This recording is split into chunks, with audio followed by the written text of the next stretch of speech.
Selamat siang pemirsa. Pemerintah Provinsi Kalimantan Utara melalui Dinas Penanaman Modal dan Pelayanan Terpadu Satu Pintu menggelar Kaltara Investment Forum 2026 dengan mengundang sejumlah investor dalam dan luar negeri.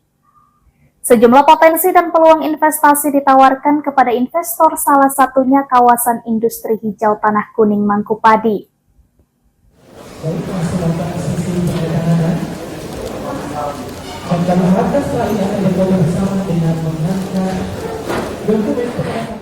Pemerintah Provinsi Kalimantan Utara terus memperkuat langkah mendorong pertumbuhan investasi berkelanjutan melalui sektor pariwisata dan hilirisasi industri.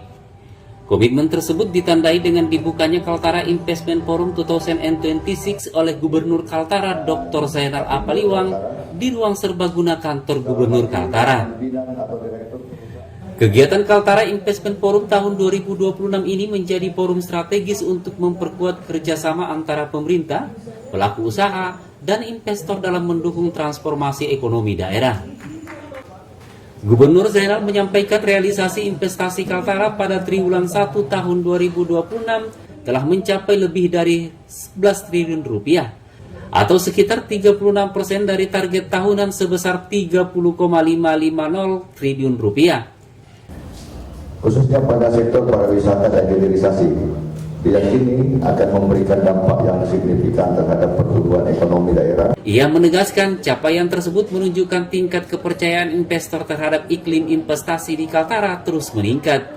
Sementara itu, Kepala Dinas Penanaman Modal dan Pelayanan Terpadu Satu Pintu Provinsi Kalimantan Utara, Ferry Ferdinand mengatakan, pelaksanaan Kaltara Investment Forum 2026 untuk mempersiapkan Kaltara sebagai penyangga ekonomi ibu kota baru Nusantara di Kalimantan Timur.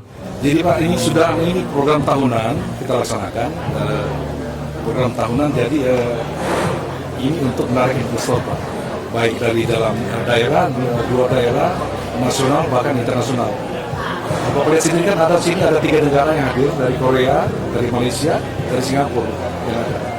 Kemarin itu dari Australia kemarin itu datang, cuma karena mereka tidak sempat di sini menghadiri ini, mereka harus kembali ke Tarakan. Jadi Pak, tujuan utama ini adalah untuk memperkenalkan potensi daerah yang ada di Kalimantan Utara. Kalimantan Utara ini kan kaya dengan segala macam jenis, terutama sumber daya alam ya Pak. Sumber alam berbagai ya, mirip dengan Kaltim lah, tambang, industri, apalagi untuk rencana real estate ke depannya. Karena kita mempersiapkan lumbung pangan untuk memasuk ke. Pemprov Kaltara juga menawarkan peluang investasi di kawasan industri hijau Indonesia atau KIHI yang saat ini telah diisi oleh sejumlah tenan strategis dan juga proyek investasi unggulan yang telah siap ditawarkan kepada investor melalui dari hilirisasi sektor perikanan hingga pengembangan industri peternakan dan pariwisata. Dari Tanjung Selor, Kabupaten Bulungan, Tim Liputan Kaltara TV.